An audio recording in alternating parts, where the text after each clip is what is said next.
Hey guys, good afternoon. Ayan, sobrang tirik ang araw, mainit ngayon. Talagang mainit sa taas, wala kang kalilim-lilim. Talagang ganun ang buhay. Laban lang guys.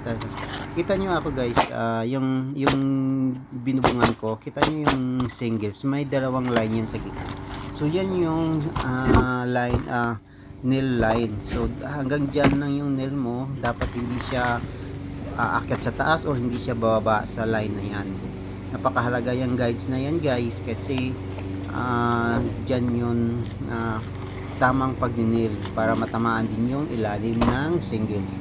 Tapos mayroon doon dyan may pattern na iwasan din yung nail sa may dugtungan. Yan guys, nakikita nyo yung ano guys, yung kahoy na yan, yan yung tinatawag namin roping hanger.